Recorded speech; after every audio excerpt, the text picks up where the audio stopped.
Hello. My name's Marina and I'm a knitwear designer and textile crafter, and in this video I'm going to be talking about repetitive strain injuries, or RSIs.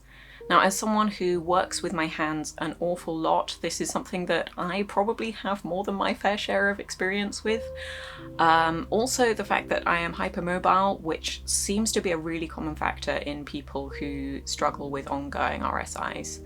So in today's video, I'm going to be talking about the things that I've worked out over the years for both how to prevent RSIs from happening when I'm knitting or doing the same kind of craft a lot, and also if I have pushed myself a bit far and I've hurt myself, the things I do to try and help recover faster. Now, I will start up by saying I'm not a medical professional. I have zero training on this front, and if you have actually hurt yourself, please do seek medical advice.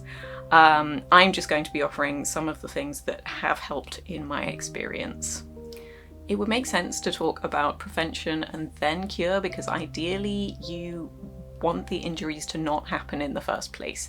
However, if you're finding this video, there's a good chance that you have already injured yourself, or you've been crafting for too long. Maybe you're gaming. It also applies to people who use computers a lot. Anyone who does a lot of fine motor work with their hands and fingers and lower arms can be susceptible. I'm going to be talking about the cure first, because that is where I think my experience is going to be the most useful, because prevention is much more easy once you get to it.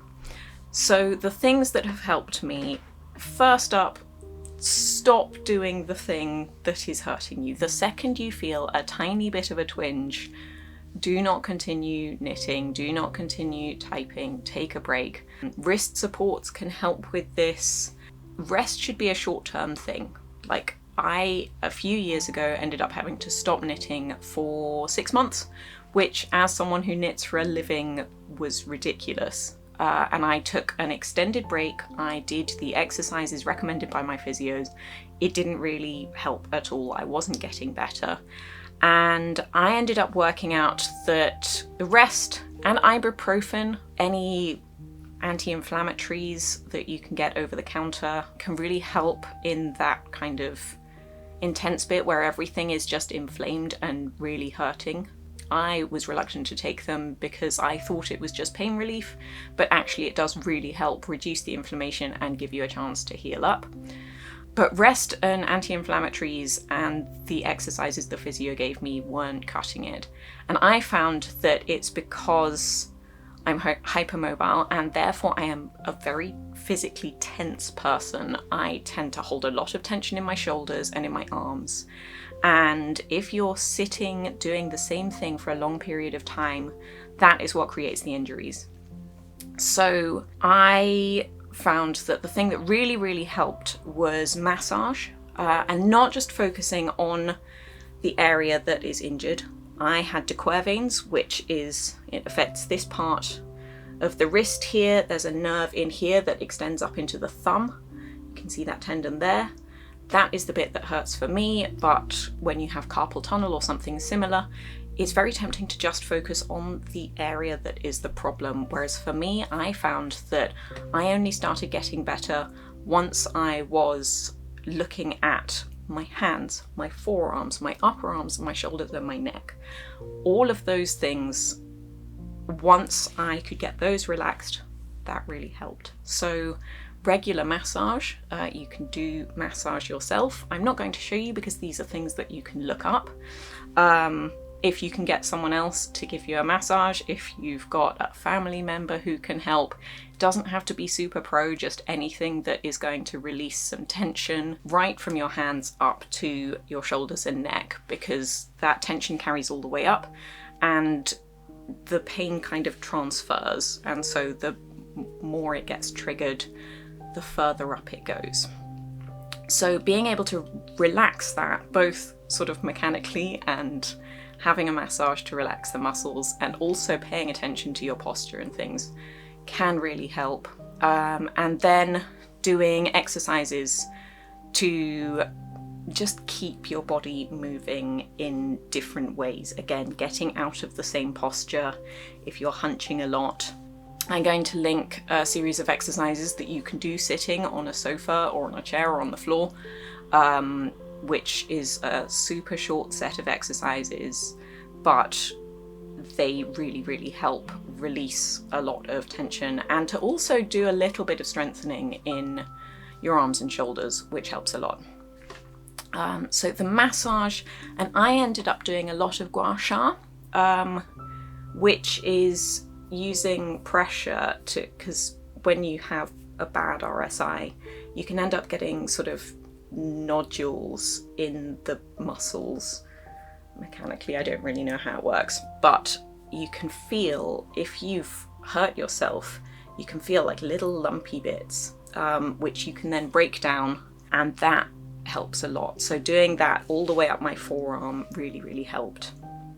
So those are the things that I did that was beyond just basic strengthening exercises, because those would just hurt.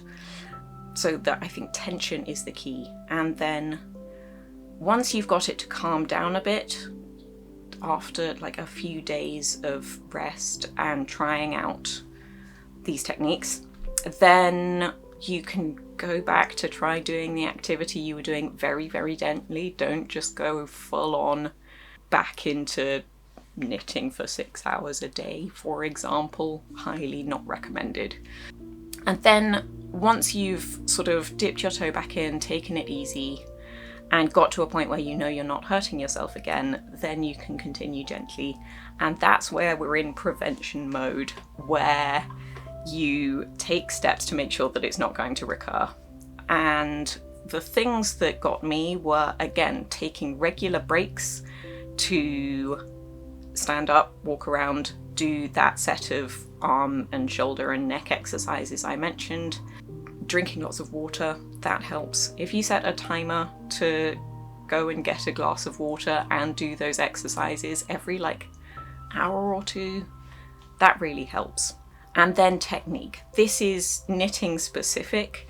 So for me, I realized that I was bending my hands at the wrists while I was knitting. So instead of knitting where you want your hand to basically be an extension of your arm in a straight line, I had a habit of turning my hands outwards like this while I was knitting. And that obviously puts loads of strain on this part of my wrist, which is where I ended up getting the injury. So pay attention to how you're holding your hands, your arms, your shoulders. It's very tedious to be told pay attention to posture, because you think about how it affects your back, but not necessarily the muscles in here and across your traps and in your upper arms, and the things that sort of go unnoticed because they don't feel sore, but they can hold a lot of tension, and again, that's how you hurt yourself. Another one to mention is English versus continental knitting. I started out as an English knitter. My technique was absolutely disgusting, and it's not surprising that I ended up injuring myself. Work on your technique so that you are not putting undue strain on your hands, fingers, wrists. I found that switching to continental helped me quite a lot, but I was still injuring myself because, again, I was holding my hands in the wrong position. And since I've worked on my English technique so that I can do two hands for stranded colour work and things, and the English doesn't bother me because I know the things I'm looking out for in terms of hand position and finger movements that tend to trigger pain. And then the final thing is just general strength. Knitting is a sedentary activity. Usually, obviously, you have people who knit while walking. If you're knitting garments, that can get really impractical. You spend a lot of time sitting down in the same position. So movement is really important, but also deliberate movement to keep your body in good shape. I'm not saying go out and get a gym membership, but doing a little bit of Pilates or yoga on a semi-regular basis, just to keep things ticking over and make sure that everything's kind of working well. really, really helps. The times I have injured myself have been the times I have suddenly quit Pilates classes for whatever reason, and then that's when I found the problems go, because that strength that you lose suddenly isn't there to kind of support you in a good position while you're knitting or working. So that's sort of it. It's quite a quick rundown, but I've been meaning to do this for ages because I know so many people, my peers, my customers, who have really hurt themselves and have not been able to do the thing that either they love or pays their bills for a very long period of time. And I've heard lots of people being recommended things that tend not to work. And so here are just some ideas for the stuff you can do. So again, if you've already hurt yourself, stop doing the activity that triggers it. Take anti-inflammatories if it's really hurt and inflamed. Use a wrist support if it's really bad, but use that as a short-term thing. You shouldn't be needing it on a regular basis. You can, however, use it when knitting to keep your hands in a good position. Then massage to release tension and exercise to release tension, focusing on neck, shoulders, upper arms, lower arms, wrists and hands. All of that needs to be sort of freed up, and then you can get back with a little bit of stamina to where you were before. And prevention, regular movement and breaks, good technique for whatever activity you're doing, paying attention to the position that your body is in, and trying to maintain a basic level of physical strength. Again, nothing massively strenuous, just keep the basics ticking over and you're much less likely to hurt yourself. So if you have hurt yourself, I do hope you get better soon, and hopefully these tips will be useful in the future. So, all right, bye bye.